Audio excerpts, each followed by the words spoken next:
Okay, so we're going to look at major chord embellishments. You're probably thinking, what's that? But what it is you're creating some movement within the chords when you're playing. So you might play a chord sequence like C to G, like this, and then to a D. And that's all good and well, but it's pretty static playing. You know, you're getting through the tune. It sounds okay, but it's not very exciting. And you might have watched a few guitarists, and when they're playing chords, they might go like, and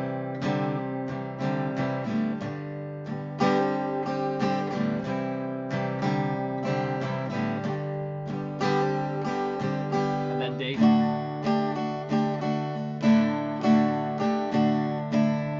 So they're just playing the standard chord, but then they're adding some little embellishments that create some movement within the chord.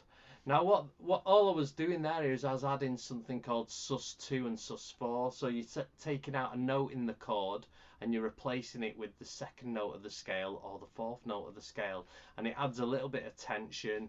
It sort of drags you back to the main chord. So if I do the D and I do a sus4,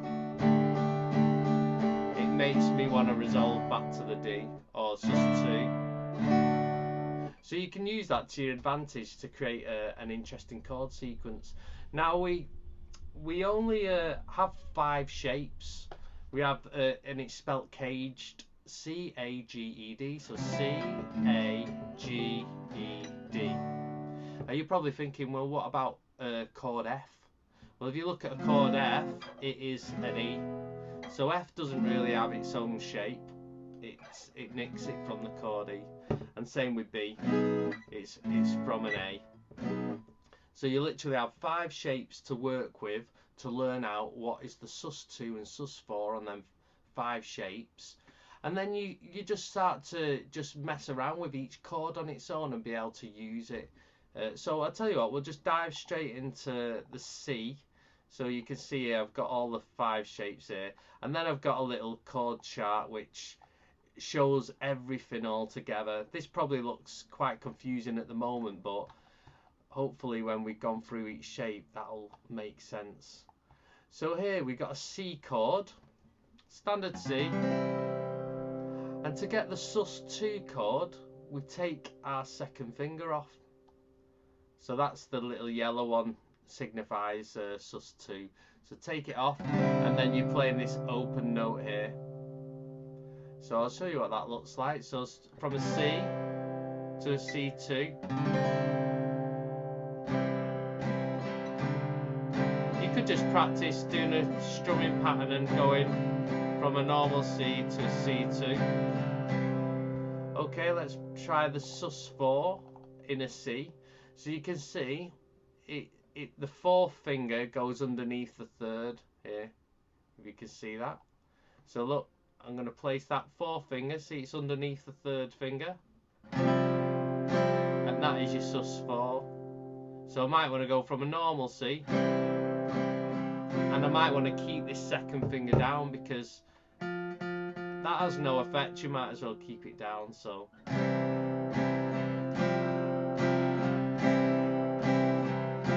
and then C to sus2, and then sus4,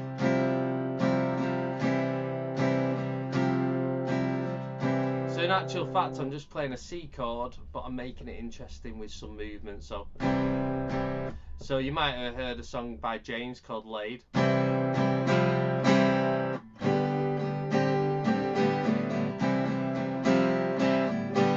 So all that's doing is going from the C to the C sus4, back to the C, and then to a G. Okay, so we looked at the C shape. Just have a play around with that for a good while till you get familiar with it. So let's look at the A shape. So we got a standard A chord here. Now to get the A sus2, we take off the 3rd finger. As simple as that. So we're here. Take off the 3rd finger. That's an A2. Now to get the A4, we can put our A back on, and you see this third finger, you could either slide it along to this note, or you could put your fourth finger on. So I'll show you. You can either put that fourth finger there on the second string, 3rd fret. That gives you your sus4. Or you could slide this third finger along if that's easier. That does sound a bit smoother with your little finger. So here's your sus2. Back to your normal A. Sus4. Back to the normal A. It does cause a little bit of tension when you do a sus. That's snooker, that.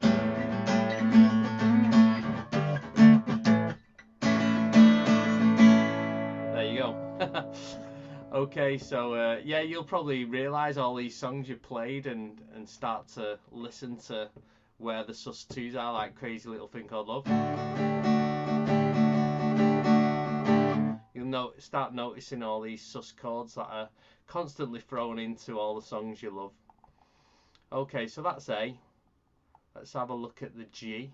So if you notice here, we play the G with the 3rd and 4th finger just on these 2 strings. On the top string with your 3rd, and then this thin string down here with your 4th. I'll show you what that looks like first. So here, like that. I've done this shape before. If you look at the fast chord changes, you'll notice this. I use a G like this, so it frees up these fingers to do things. So just sounds as not much different to how you'd normally play a G. So I'm freeing up these fingers. So to get the sus4, I'm going to put that first finger there on the 2nd string, 1st fret. So what's that? That's your sus4. It's been a hard day's night. So, and then the sus2, take that off.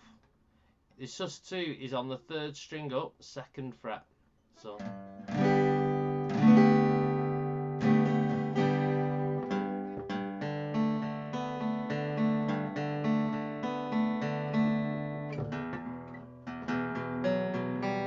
Every breath you take is sus2s or sus4s. Yeah. So that. Okay, so, and then the sus4 on the G. So muck around with that.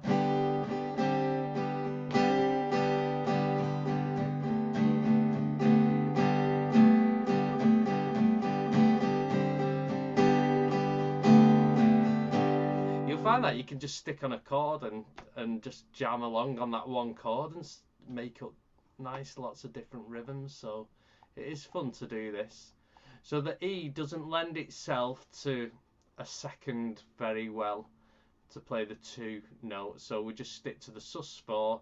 If you can see, it's like a normal E and you put the little 4 below it, so that the E sus2 is this, which is not a nice easy shape to get to. So we're just going to leave that out, and this is what your sus4 is going to be. So you got your standard E there, and you put your little finger there.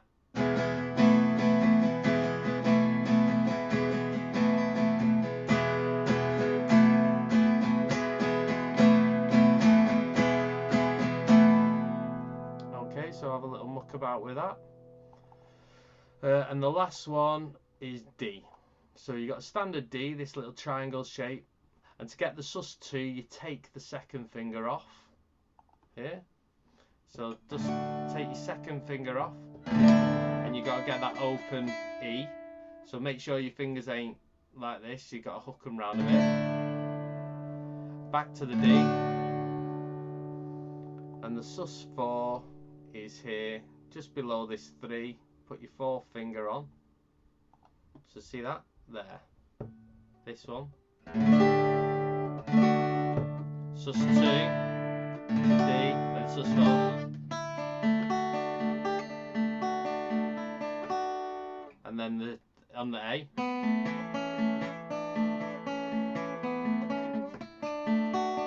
recognise that, Summer of '69.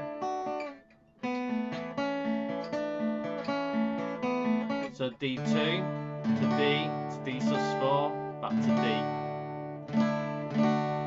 And then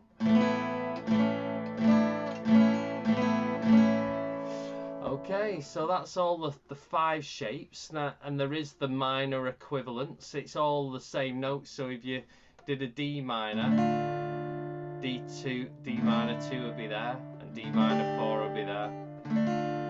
But we'll get onto the minors a bit later, because not every chord you play is a major chord, so you need to work out how to move around on minor chords.